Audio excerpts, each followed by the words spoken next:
All right, guys, beginner-friendly Facebook ads tutorial for painting businesses. Today's video, I'm going to show you step-by-step on how to set up your first ad campaign inside of Facebook ads. First, what we're going to do is we're going to go to google.com. We're going to look up Facebook Ads Manager. Now, this is just going to get us and direct us to the page we want to go to, which is Facebook Ads Manager. We're going to click onto this, and then we're going to click Go to Ads Manager. So once you're inside of Ads Manager, what you're going to go ahead and do is you're going to click Create a Campaign. Inside of this is going to ask you what objective you want for the campaign. Facebook is asking what you want to optimize towards. Do you want the most views? Do you want the most clicks? Do you want the most messages or likes on your Instagram? Do you want the most leads or do you want the most sales? Now, most people think sales. Now, if you do not have a velocity of 50 sales per week, then I would not recommend that. If you're a larger franchise, you can definitely look into optimizing towards sales. Personally, I would recommend leads just to start off with. So we're going to select the leads here. Once we've selected leads, it's going to pop up something like this, where it has our campaign name, and a little bit more. So I put the campaign name, just the company name, the date, and what we're optimizing for. You can change this out. The naming conventions really don't matter. From there, you're going to select leads and make sure that's the case, and then you're going to click next. On the next page, you're going to be forwarded over to the ad set, basically what you're actually looking for to optimize towards and who you're looking to target. That's what the whole ad set is. It holds those all together. Now, if you're wanting to test different audiences, you can look at doing so by duplicating the ad set once you've completed building out the ads, and I'll show you how to do that shortly. But when you're in here, you're just going to name the campaign, who you're targeting, your offer, and the date. And then you're going to scroll down to the conversion location. Now, I've seen contractors make it work with website and instant forms. The other ones typically don't have the highest success rate, and they just don't work long term. So sure, you may have some success with Messenger short term, but long term, Facebook's going to optimize towards the lowest quality of lead because those are just people that are wanting to have a Messenger conversation. So we recommend instant forms without a doubt. Now, why we don't do Messenger, Instagram, DMs, WhatsApp, calls is because typically what happens is someone will be scrolling through on Facebook, they'll click on it, and they'll just start a conversation instantly. Now, Facebook sees that as a conversion, and it's going to start optimizing towards people like that. But the real case is people are clicking on learn more, get a quote. They don't actually know what it's about. When they click on an instant form, they can read quickly the headline, the subheadline, and a little bit more about what the form is going to be asking of them. And then they can choose to submit that, verify that, and go forward. With a Messenger, instant forms a Messenger, Instagram, WhatsApp, and calls, it's a one click and then it's a conversion, which is why we don't recommend that. Again, websites can work if you have the proper tracking set up and you have a proper landing page that converts very well. Most painting businesses do not have that, but you will typically get a higher quality of lead through a website if you have that set up correctly. So we are going to select instant forms. Now, once you've selected instant forms, we're going to make sure our Facebook page is connected. We're going to look at the performance goal. Now, this comes down to your tracking. If you have great tracking, I would recommend selecting maximum number of conversion leads because then Facebook will optimize towards the highest quality of lead that will close into the largest deal sizes. Now, if you do not have the proper tracking set up and you don't have that data, I would select maximum number of leads. Once we're through here, it's going to ask us our cost per result goal. I would not recommend putting anything there. It's always going to go for the lowest cost per lead, lowest cost per quote, or lowest cost per sale. From there, it's going to ask us our budget and schedule. I would not recommend anything lower than $30 a day. Just in my experience, it's less than a lead a day typically, and you will not get enough data to make the best decisions. Now, you can definitely try it and you may get some short-term results, but I wouldn't recommend it. So you start off with $30 per day. You can always scale this out as you go. Or if you want to start off at a higher budget, you're going to get those results in that feedback loop quicker. So we'll start off with 30 a day. The start date, we'll put it out the next day and we'll schedule it for midnight. This gives Facebook a full day of spend and a full day of data rather than starting it all willy-nilly with 7 hours left in the day and it wants to spend the whole budget within that 7 hours. So once we have that, we're going to ignore the set and end date. We're going to ignore budget scheduling, and then we're going to look at locations. So for example, I have Winnipeg pulled up here. You can either do one of two ways of targeting. So you can do the zip code or postal code targeting, where you just enter those in the highest income neighborhoods. You can use tools like ChatGPT, you can use census mapping, whatever works best for you. Even if you have a list of zip codes, you can enter those in. But a lot of people, if you don't know your zip codes, or you don't have a census map, or you don't have ChatGPT for whatever reason, you can also try radius. Or if the entire region is just great and high income, you can do a radius. Now, the reason we want to make sure we have the right postal codes, zip codes, etc., is because if we're targeting people that can't afford our services. So for example, in the top right here, people were making $40,000 to $50,000 a year in household income. Now, when we try to pitch them a $15,000 project, that's 20-30% of their income for the year, and it's quite hard to get that out of them. So we want to make sure we're targeting people that can actually afford our service. Now from there, it's going to be looking at the actual detailed targeting, right? So there is two different versions of this. There's the Advantage Plus and there's the original audience options. For most people that are just beginning with Facebook ads, I'd recommend you stay in Advantage Plus audience. And what you're going to do is you're going to just click the plus here. Now, once you've hit the plus here, it's going to ask you age, gender, and detailed targeting. What I recommend for most is just doing it 30 to 40 plus, just depending on your region. So for me in Winnipeg, people can still kind of afford a home at 30. Now, if you're in an area like maybe say Vancouver, you may put 40, right? So let's put 30 here. And then we put 64 plus. This just avoids us getting people that are in their 80s and don't understand how ads work. They fill out a form and they just don't know what's happening. So 30 to 64 here. And then in all demographics, interests, and behaviors, you can look at doing some interest targeting. Now, again, I'm recommending that you start off with broad, and you can then look at doing interest targeting alongside it. Some interest targeting that we see perform well, and I'll give you one of the interests here, is just simple as home improvement. So you can just select that. And this is going to target people that are interested in home improvement. Now with more data, you can then do more targeting options and look at more detailed targeting options as well.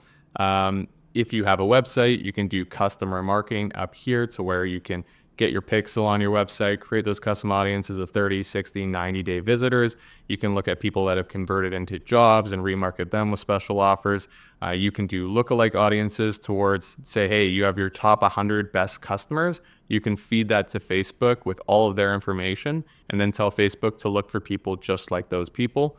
Again, Facebook has billions of data points to where it can see, okay, John clicks on this kind of post. Well, Sally is just like John and clicks on those same kinds of posts. They're the same age in the same region. Let's send the ad to her. So that's something that's very useful as well as you get more data.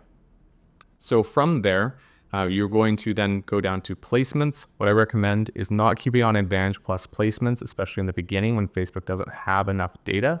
I would do manual placements. So you're going to just click edit on this, manual placements. You're going to take out the audience network. And then you're going to take out the low quality placements where you just get clicks at people that aren't really interested, right? So they're just scrolling through and it's low quality traffic. So Instagram Explorer is not usually the greatest. Business Explorer usually isn't the greatest. We'll keep Reels. InStream is terrible. Search results is terrible. And we take all of these out there. So you just keep it to where it's Facebook feed only. And we'll actually take out Marketplace as well. We just keep feed, Reels, and stories. Okay. So from here, you have your ad set up and you're just going to select next. Now, once you're in next, you're going to create your first ad. Your ad's going to be comprised of a couple different things: an image, video, carousel, but it's also going to be comprised of copy, headlines, and your form. So I'm going to start walking you through how you can set that up. First, we're going to name the ad. So this is typically what kind of creative you're putting out there or what kind of style. So if we're putting an image ad out there, we may put it as image and then say the date. So 2/7/25. And then whatever we're actually putting out there is an offer. So say we're doing 15% off and then the creative style. So maybe it's before and after. Okay. So we have that set up as the ad here. Next, we're going to scroll down into actually creating the ad.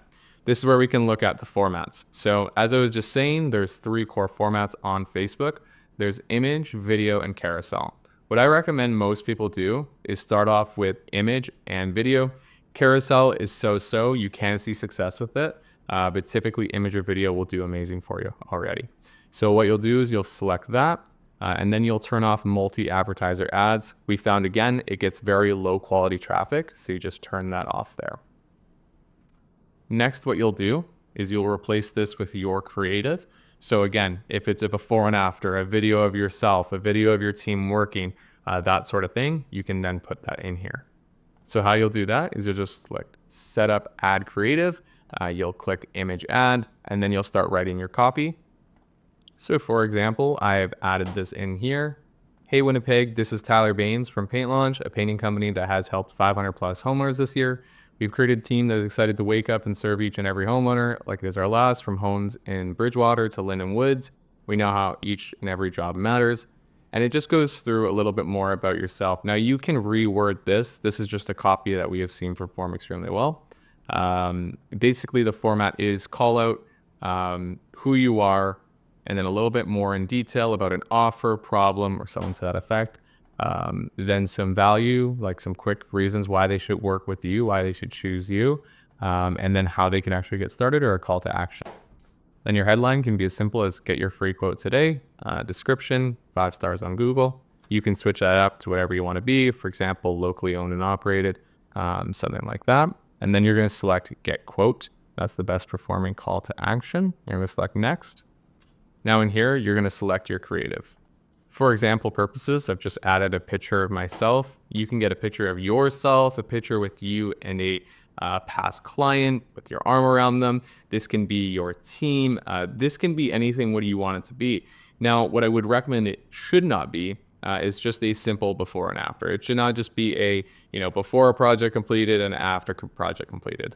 This should be maybe a picture of you and a before and after. Maybe it's a picture of you, your crew, and your company van. Maybe it's a video of yourself that's going over the current project that you're on. Or maybe it's a video that shows the difference in before and after, right? So just something that's a little bit more different than every Tom, Dick, and Harry.